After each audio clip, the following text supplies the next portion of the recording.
Hello friends, welcome to Amit Sharma academy. UPSC TRE 4.0 जो आपका होने वाला है, तो इसमें आपका जो मैथ्स सेक्शन होता है, आपका मैथ्स एंड साइंस का 40 मार्क्स का, इसमें से आपके लिए जो टॉपिक्स हैं, जो इंपॉर्टेंट टॉपिक्स हैं, उसके बारे में आज डिस्कशन करेंगे। और इसके लिए कौन सी बुक फॉलो करनी चाहिए मैथ्स के लिए, खासकर आप लोगों ने काफ़ी कमेंट्स किए कि मैथ्स के लिए आपके जो मार्क्स हैं वो कम आते हैं। आपको ऐसी स्ट्रेटेजी बताऊंगा जो आप 35 प्लस करेंगे आप इसमें। ठीक है, कुछ टॉपिक्स हैं ऐसे जो आपके लिए काफ़ी इंपॉर्टेंट है। अगर आप उसे उन टॉपिक्स को कर लेते हैं तो आपके 35 प्लस आ ही जाएंगे। ठीक है, और इसमें मैथ्स ऐसा स्कोरिंग सब्जेक्ट होता है, इसमें आप 40 में से 40 मार्क्स भी कर सकते हैं। ठीक है, स्कोरिंग सब्जेक्ट होता है। बचा आपका साइंस का, जो साइंस में भी 40 का होता है। ठीक है, तो उसमें अगर 30 या 35 आप करते भी हैं तब भी आपका जो सब्जेक्टिव है आपका लगभग 65 to 70 के आसपास जा सकता है। और बाकी आप 40 मार्क्स का जो जीएस होता है उसमें से अगर आप 25-30 का क्वेश्चन कर देते हैं, ठीक है, तो आपका 90 प्लस 95 प्लस हो जाता है आपका स्कोर। तो इस तरीके से आप इसका जो रेशियो लेके चलेंगे अगर, तो आपका सिलेक्शन पक्का हो जाएगा इसमें 4.0 में। हालांकि अभी 3.0 का कोई भी रिजल्ट अभी देखने को नहीं मिला है, तो 4.0 की जो वैकेंसी है वो थोड़ा सा लेट हो सकती है, ये नवंबर के या लास्ट में या दिसंबर के लास्ट में जा सकती है। तो चलिए इसमें जो टॉपिक्स हैं उन टॉपिक्स को देख लेते हैं, इसमें कौन से टॉपिक्स आपको इंपॉर्टेंट है। ठीक है, तो देखिए इसमें पहला जो टॉपिक है आपका मेंस्ट्रुएशन का। तो मेंस्ट्रुएशन काफी इंपॉर्टेंट है, और ये आपका इसमें जो क्वेश्चन आते हैं, देखिएगा इसमें थोड़ा सा लिखने में थोड़ी सी प्रॉब्लम हो गई। ठीक है, इसमें क्वेश्चन जो थे आपके 2.0 में जो आए थे, लगभग आए थे 8 क्वेश्चन। ठीक है, और अभी 3.0 में 11 क्वेश्चन थे इसमें। ठीक है, तो इसका रेशियो देखिए बड़ा है, और ये टॉपिक थोड़ा अच्छा टॉपिक इसलिए है क्योंकि मेंस्ट्रुएशन में आपका जैसे जो आपके मेंस्ट्रुएशन में क्षेत्रमिति में आपका 2D 3D सभी इसमें आते हैं, तो इसलिए ये काफी इंपॉर्टेंट बन जाता है। तो इसमें आपके 8 से 11 क्वेश्चंस आपको इसमें मिल सकते हैं मेंस्ट्रुएशन में, क्योंकि बड़ा टॉपिक है। इसमें 2D 3D जो भी आपका जो होता है क्षेत्रमिति जिसे हिंदी बोलते हैं, और इसमें आपका आयत वर्ग त्रिभुज वगैरह जो भी होते हैं, तो 10 से 11 क्वेश्चन आपको इसमें मिल जाते हैं। ठीक है, नेक्स्ट टॉपिक आप आता है ये कोऑर्डिनेटिंग ज्योमेट्री आती है। ठीक है, जिसमें आपका जो त्रिभुज का जो क्षेत्रफल निकालने को बोला जाता है। ठीक है, और उसमें आपके जो कोऑर्डिनेट्स दिए होते हैं, ठीक है, इसमें प्रवणता वगैरह इस तरह के क्वेश्चंस आते हैं। आपने अगर थर्ड जो अभी 3.0 का पेपर हुआ था उसमें अगर देखा हो, तो इसमें आपके पिछली बार टीआरई 2.0 में 7 क्वेश्चन आए थे। ठीक है, इस बार इसकी क्वेश्चंस की संख्या कम रही थी। ठीक है, 4 से 5 क्वेश्चन थे इसमें। ठीक है, तो एग्जैक्ट डाटा नहीं, लेकिन हाँ मैंने आपका थोड़ा सा इसमें एनालिसिस करके देखा है, तो इतना डाटा मिला है मुझे। ठीक है, तो ये आपका जो आपका कोऑर्डिनेटिंग ज्योमेट्री है, ये भी थोड़ा सा सिंपल टॉपिक है अगर आप इसे समझते हैं अच्छे से। ठीक है, इसमें कोऑर्डिनेट जो होते हैं आपके कोऑर्डिनेट फर्स्ट सेकंड थर्ड को फोर्थ तक होते हैं आपके कोऑर्डिनेट, इन्हें अच्छे से समझ लीजिए। ठीक है, तो इसमें आपका स्कोर अच्छा आ जाएगा। ठीक है, नेक्स्ट है आपका नंबर सिस्टम। अच्छा, नंबर सिस्टम जो है आपका ये एडवांस मैथ में तो नहीं आता है, लेकिन हाँ जो आपका कॉम्पिटिटिव एग्जाम्स होते हैं उन सभी में नंबर सिस्टम कॉमन होता है। ठीक है, तो इसमें क्वेश्चंस आपके चांसेस होते हैं सही होने के ज्यादातर, क्योंकि नंबर सिस्टम आपने कई बार पढ़ा होगा।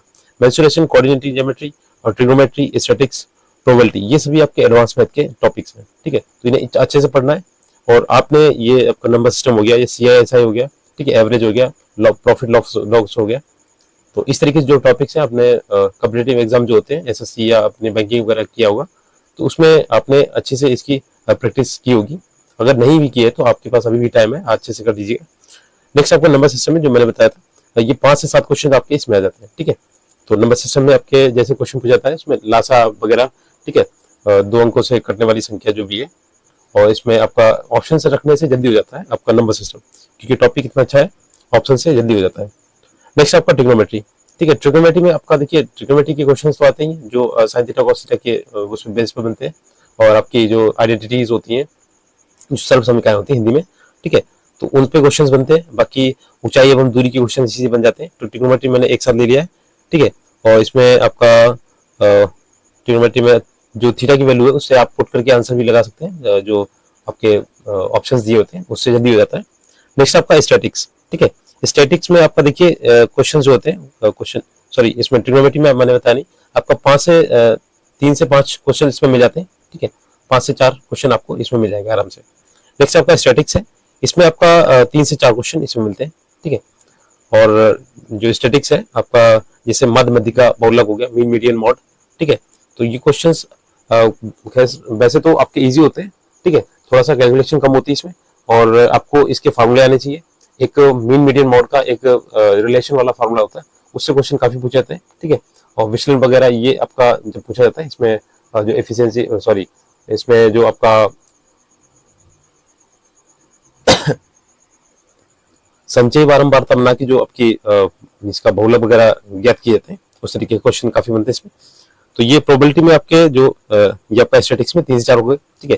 प्रोबेबिलिटी जो आपका प्रायिकता है, ठीक है, प्रायिकता से भी क्वेश्चन काफी बनते हैं। इसमें आपका सिक्के वाला हो गया, पासा हो गया, ठीक है, और गेंदे निकालने वाला हो गया। इस तरीके के क्वेश्चन आपके 2.0 और 3.0 में काफी मिले हैं। तो इसमें आपके काफी क्या मतलब 2 से 3 आपके क्वेश्चन इसमें मिल जाते हैं, ठीक है। मतलब ज्यादा नहीं मिलते, लेकिन हाँ 2 से 3 मिल जाते हैं। और आपके जो क्वेश्चन होते हैं उनका लेवल बहुत ही कम होता है, ठीक है, ज्यादा हार्ड नहीं पूछते। लेकिन हाँ जो आपका 8 मार्क्स का जो जीएस आता है उसमें आपकी थोड़ी सी प्रोबेबिलिटी थोड़ी सी हार्ड लेवल की होती है, ठीक है। तो इसे अच्छे से तय कीजिएगा, आपका दोनों में काम आएगा, ठीक है। और इसमें प्रोबेबिलिटी है आपका ट्रिग्नोमेट्री, ये आपका ये जो है जीएस में भी आपका काम आता है, ठीक है। 8 मार्क्स की आती है इसमें, तो उससे भी पूछा जाता है इसमें। नेक्स्ट आपका सीआईएसआई। सीआईएसआई आपका जो है इसमें आपका 4 से 5 क्वेश्चन इसमें आपको मिल जाते हैं, ठीक है। वेटेज इसका ज्यादा होता है क्योंकि ये जीएस में भी आपके सीआईएसआई काफी पूछता है, ठीक है। तो अभी तो जो तैयारी 3.0 होता है उसमें तो लाभांश वगैरह इस तरीके के क्वेश्चन आते हैं इसमें, और जो आपके स्टॉक्स के क्वेश्चन होते हैं ऐसे कुछ टॉपिक्स पूछ देता है उसमें जीएस में। तो इनके लिए अलग से प्रिपेयर आएंगे क्योंकि सीआईएसआई जो थोड़ा सा लॉन्ग चैप्टर है, ठीक है। तो ये आपके कुछ मेन टॉपिक थे जिनमें क्वेश्चन की संख्या ज्यादा होती है, तो इनको आपको करना ही करना है। आप स्क्रीनशॉट ले लीजिएगा, ठीक है। मैं अगला जो भी चैप्टर्स हैं वो बता दे रहा हूँ जिसमें 1 या 2 क्वेश्चन आते हैं, ठीक है। ये क्वेश्चन ऐसे, ये टॉपिक्स ऐसे, इसमें क्वेश्चन की संख्या कम या ज्यादा होती रहेगी, लेकिन ये टॉपिक्स आपके टॉप पे रहेंगे क्योंकि इनसे क्वेश्चन ज्यादा पूछे जाते हैं। मेंसुरेशन आपको अच्छे से पढ़ना, ठीक है। आपके पास एडवांस मैथ की कोई भी बुक हो अच्छे से पढ़िएगा, या फिर आप, मैं तो ये बोलूंगा कि आपको एनसीईआरटी ही पढ़नी चाहिए, ठीक है। 6 to 10 तक की आपकी एनसीईआरटी पढ़ लीजिए इसमें, 6 to 10 की, तो आपका ये जो मैथ्स के टॉपिक्स हैं ये कंप्लीट हो जाएंगे, ठीक है। प्रैक्टिस दी जाती है इसमें। और अगर आपके पास कोई भी स्टैंडर्ड बुक है जैसे एसडी यादव वगैरह है, उसमें भी आपके ये टॉपिक्स दिए होते हैं, या फिर आप वो भी नहीं पढ़ना चाहते तो एसएससी की जो राकेश यादव की बुक आती है, राकेश यादव सर की है, तो उनकी बुक से भी पढ़ सकते हैं। मेरे पास अगर नोट्स होंगे तो आपको टेलीग्राम चैनल पे प्रोवाइड करा देंगे, ठीक है। उनके क्लास नोट्स हैं तो उनसे काफी हो जाएगा। एडवांस मैथ के काफी उनके पास टॉपिक्स हैं, ठीक है, और बुक है उनके पास, तो वो वाली मैं आपको प्रोवाइड करा दूंगा टेलीग्राम चैनल पे, आप ज्वाइन कर लीजिएगा, ठीक है। बाकी एनसीईआरटी की मैंने प्लेलिस्ट काफी बनाई हुई है, और बाकी इसकी पीडीएफ जो है वो आपके टेलीग्राम चैनल पे ही मिलेगी। जो भी आपको पीडीएफ चाहिए हो तो आप टेलीग्राम चैनल ज्वाइन कीजिएगा, ठीक है। नेक्स्ट आपका देखिए मैंने बता दिए इस टॉपिक से, ये 2, 4, 2, 6, 7, ये 7 टॉपिक आपके जो है वो इम्पोर्टेंट है, अच्छे से देख लीजिए। देखिए आपका ये नेक्स्ट टॉपिक है जो जिसमें आपके क्वेश्चंस कम पूछे जाते हैं, जैसे आपका टाइम एंड वर्क वाला हो गया। थोड़ी सी राइटिंग देख लीजिएगा इसमें, ठीक है। तो work and time and work वाला एक क्वेश्चन इसमें आता है, ठीक है। एक ही क्वेश्चन होता है इसमें, ज्यादातर नहीं, 1 या 2 मुश्किल से मिल जाएंगे टाइम एंड वर्क का। जैसे बोला जाता है कि एक मतलब एक आदमी है जो एक काम करता है इतने दिनों में और दूसरा इतने दिनों में, ठीक है। तो फिर इसका एलसीएम लेके या आप रेशियो मेथड से करते हो किसी तरीके से, ऐसा क्वेश्चन बनता है इसमें, ठीक है। और नेक्स्ट आपका स्पीड एंड डिस्टेंस, तो इसमें भी आपके 2 से 3 क्वेश्चन बन जाते हैं, ठीक है। मतलब ज्यादातर 2 ही क्वेश्चन बनेंगे, 1 या 2, हो सकता है 3 क्वेश्चन भी बन सकते हैं, ठीक है। 2 या 3 बन सकते हैं इसमें, वैसा इतना बड़ा टॉपिक नहीं है, लेकिन हाँ इसमें पिछली बार जो 2.0 होता है उसमें 3 क्वेश्चन दिए गए थे, ठीक है। इसलिए मैंने बता दी 2 या 3 क्वेश्चन बन सकते हैं इसमें। नेक्स्ट आपका बोट एंड स्ट्रीम वाला, तो बोट एंड स्ट्रीम का एक क्वेश्चन आया था इसमें, ठीक है। 3.0 में शायद आया था या 2.0 में आया था, मुझे याद नहीं, ठीक है। तो उसमें एक क्वेश्चन हो सकता है इसमें। नेक्स्ट आपका एजेस वाला, जैसे एज का आता है आयु वाला, जैसे पिता की उम्र इतनी है और फिर बच्चे की उम्र का 2 गुना 3 गुना, ऐसे इस तरीके से क्वेश्चन बनते हैं इसमें। तो ये एजेस का वैसे होता तो रीजनिंग में भी है, एक चैप्टर होता है एजेस का, तो इसमें 1 या 2 क्वेश्चन बन जाते हैं, ठीक है। नेक्स्ट आपका टैंक बेस्ड, जो टैंक का होता है, जैसे आपने जो नल और टंकी वाले क्वेश्चन पढ़े होंगे, एक नल पानी भरने में इतना टाइम लगाता है, दूसरा खाली करने में, या दोनों एक साथ भरते हुए, तो ये वाला टैंक बेस्ड वाला और टाइम एंड वर्क ये सेम टॉपिक होते हैं, ठीक है। सेम आपका रेशियो मेथड लगता है, और या एलसीएम मेथड जो भी आप लगा ले, रेशियो एलसीएम मेथड, तो एक ही टैंक, एक ही मतलब इनका वो लगाने का तरीका भी एक ही होता है, ठीक है। लेकिन ये टैंक बेस्ड होते हैं, इसमें खाली करने वाला होता है तो माइनस हो जाता है, ठीक है।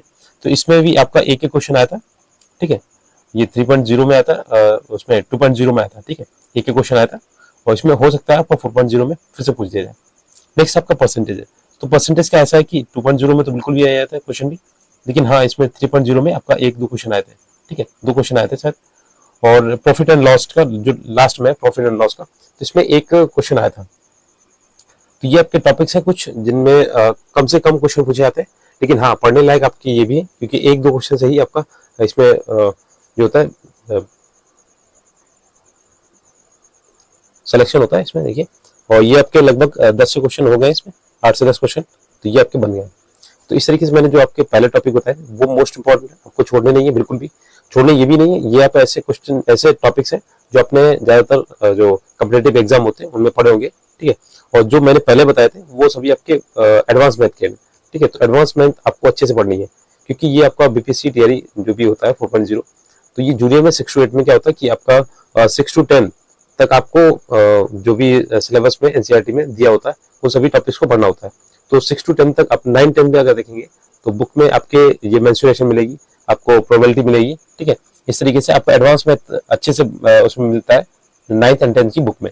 तो आप हो सके तो आप 9th 10th और या आपका 6 to 10 तक लगा लीजिए, उसमें ऐसा कुछ नहीं है। 6 से लेके आपका 9 तक, तो 8 तक आपका सिंपल मैथ्स है उसमें, ठीक है। 9th and 10th पे थोड़ा सा लेवल अप है, क्योंकि इसमें बोला गया कि आपका जो नोटिफिकेशन बताया था कि एक लेवल अप करके ही आपको पढ़ना है, ठीक है।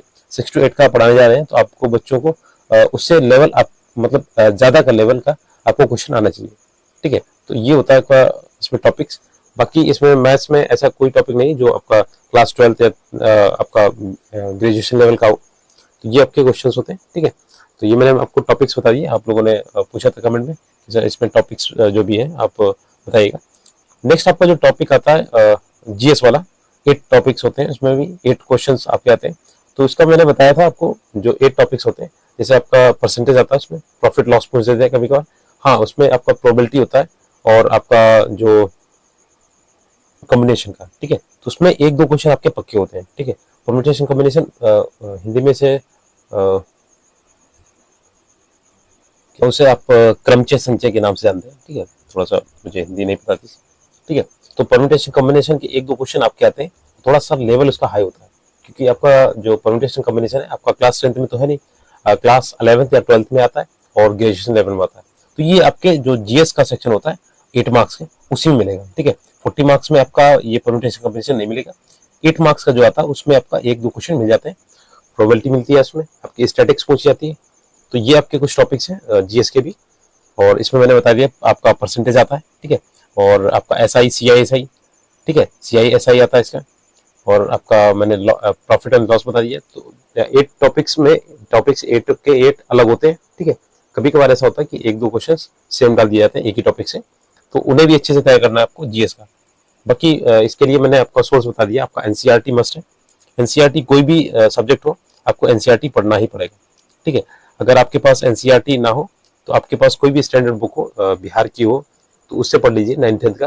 बाकी एनसीईआरटी में ऐसा है कि उसमें जो एग्जाम्पलर वगैरह होती है उसके क्वेश्चंस काफ़ी अच्छे होते हैं और पूछे भी जाते हैं एग्जाम्स में।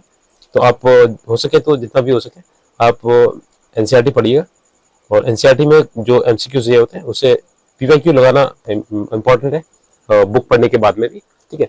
तो उसमें जो आपके एग्जाम्पल दिए होते हैं, तो मैं आपको दिखाऊंगा अगले वीडियो में कि एग्जाम्पल जो है वो आपके मैथ्स के क्वेश्चन में कैसे पुट किए जाते हैं, डायरेक्ट टू डायरेक्ट, ठीक है। कुछ क्वेश्चन हैं जो मैंने देखे थे, एग्जाम्पल से ही उठा के रखे गए थे, ठीक है। तो इसमें मैंने केवल आपको टॉपिक्स बताए हुए, बाकी अगले वीडियो में मैं आपको इसके जो मैथ्स के क्वेश्चंस आए हुए हैं बुक से लिए गए वो मैं बताने वाला हूँ, ठीक है। तो आप ऐसी वीडियोस मैं लाता रहता हूँ, आप चैनल को सब्सक्राइब जरूर कीजिएगा। आपके लिए टीआरई जो आपका 4.0 या 5.0 जो होने वाला है उसके लिए काफ़ी इंपॉर्टेंट क्लास रहेंगी, और आपके लिए प्लेलिस्ट मैंने बना के रखी हुई है। इसमें मैंने बिहार स्पेशल वगैरह सब कुछ कराया हुआ है, और एनालिसिस भी कराता रहता हूँ। तो अगर वीडियो अच्छा लगे तो प्लीज़ शेयर कीजिएगा फ्रेंड्स के साथ में। आप लोग वीडियो देखते हैं लेकिन शेयर नहीं करते हैं, और या फिर आप सब्सक्राइब नहीं करते हैं। Thanks for watching.